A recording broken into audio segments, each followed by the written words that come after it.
Mashrafi Mortaza will now be playing the US Masters T10. যুক্তরাষ্ট্রের টি10 লিগে দল পেয়েছেন মাশরাফি বিন মোর্তাজা। ড্রাফট থেকে তাকে দলে ভিড়িয়েছে যুক্তরাষ্ট্রের টি10 মাস্টার্সের ফ্র্যাঞ্চাইজি ডেট্রয়েট ফ্যালকনস। মাশরাফির আগে সরাসরি চুক্তিতে এই দলে নেওয়া হয় জাতীয় দলের নির্বাচক আব্দুর রাজ্জাককে। সোমবার রাতে জানা গেল একই লিগে একই দলে খেলতে যাচ্ছেন তার বন্ধু মাশরাফিও। এই দুজন ছাড়াও নুরুল হাসান সোহান, আরাফাত সানি, কামরুল ইসলাম রাব্বি, ইলিয়াস সানি সহ এক ঝাঁক বাংলাদেশি দল পেয়েছেন যুক্তরাষ্ট্রের টি10 লিগে। বিসিবির নির্বাচক রাজ্জাককে সরাসরি চুক্তিতে নিয়েছে ডেট্রয়েট ফ্যালকনস। মাশরাফি দল পেলেন নিলাম থেকে। সিলেট স্ট্রাইকার্সে খেলা আরেক অলরাউন্ডার আরিফুল হক আছেন এই দলে। নিলাম থেকে তাকে কিনে নেয় ফ্র্যাঞ্চাইজিটি। একই দলে আছেন অস্ট্রেলিয়ার টি20 বিশ্বকাপ জয়ী অধিনায়ক অ্যারন ফিঞ্চ, ইংল্যান্ডের ডেভিড মালান, ওয়েস্ট ইন্ডিজের রায়াদ এমরিথ, দিনেশ রামদিন, আছেন দুই শ্রীলঙ্কান থিসারা ফেরেরা ও অ্যাঞ্জেলো ফেরেরা। এই দলের মালিক বিপিএল এর franchise Sylhet Strikers. Atlanta Riders সোহানকে সরাসরি চুক্তিতে দলে নিয়েছিলেন আগেই।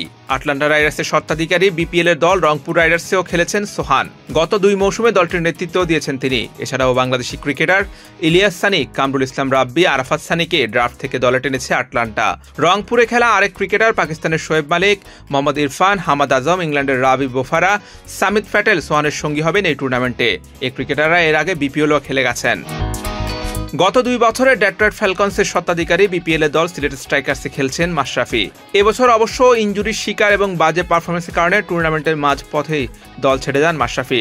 সবশেষ তিনি খেলেছেন গত এপ্রিলে ঢাকা প্রিমিয়ার লিগে। এরপর ক্রিকেট থেকে দূরে আছেন। সব পেছনে রেখে মাশরাফি যুক্তরাষ্ট্রের টি10 মাস্টার্স দিয়ে প্রতিযোগিতামূলক ক্রিকেটে ফিরতে যাচ্ছেন। টুর্নামেন্টের দ্বিতীয় মৌসুম শুরু হচ্ছে 8 November. Detroit Falcons, Morrisville Unity, the Chicago Players, California Bolts, New York Warriors, Atlanta Riders এই 6 দল খেলছে এবার টুর্নামেন্টে। টুর্নামেন্ট শেষ হবে 17 নভেম্বর।